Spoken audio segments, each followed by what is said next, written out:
I think my interest in solar might have started a bit earlier because as an elementary school student, at one point I ordered a little kind of 2 inch by 2 inch solar panel and tried to hook it up to a light bulb myself.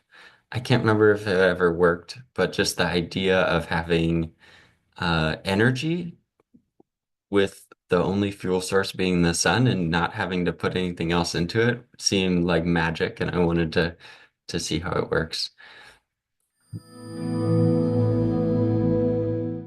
It was a college project. So, when I was a college student at Evergreen here in Olympia, I came across the concept of community solar and ways to make solar energy more accessible to folks that want to own it. Before that, I had only thought of solar as something, a homeowner with a really nice roof could own. And when I discovered the concept of community solar, kind of like a community garden, it made me think that, oh, this is maybe something I could do. And it started us down a pathway of trying to build one ourselves. Um, and after a year or two of trying to do that, we formed a nonprofit. When I was at Evergreen, I took a year-long course in farming. And you might be like, Mason, how is farming and the energy sector related at all? But it's very related. We have the same input, but different products. In farming, we'll harvest vegetables and fruits and berries, whereas in solar, we'll harvest electrons. Um, so in the farming program, we learned how a lot of small farms subsist on what's called a community supported agriculture model of having their community come together to invest in the farmer at the beginning of the season, and then the farmer pays them back with produce as the harvest comes around. So it's usually an annual cycle of buying a CSA and then getting the benefits.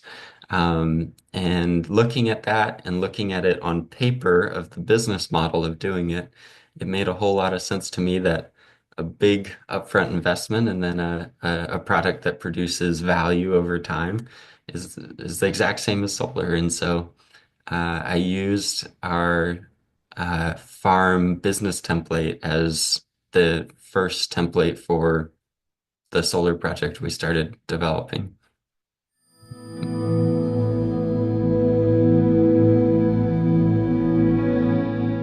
In high school, I had no idea that I'd work in solar. I was mostly learning about the outdoors and my love for the outdoors, and I was planning on being a outdoor educator or maybe work for the Park Service, and uh, spend a whole lot of time outdoor and maybe even teaching outdoors. Um, and it wasn't until after high school when I got to do some big wilderness trips that I was exposed to some of the extent of extractive industries, both logging and oil extraction, um, and also, exposed to climate science that I realized that I wanted to do something that would mitigate the impacts of climate change rather than, just enjoy the outdoors while it happens around me.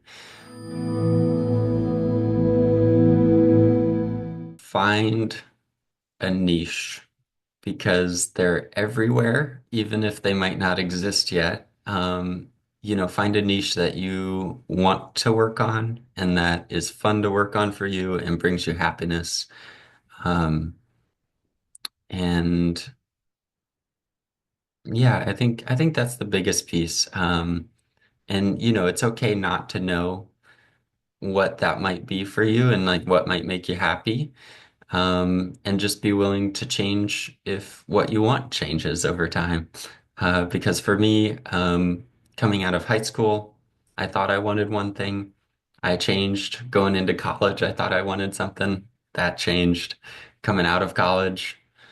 That even changed till now. So, you know, the story you tell about yourself is important. And as long as it's one that, you know, is where you find happiness and success, what you do doesn't really matter.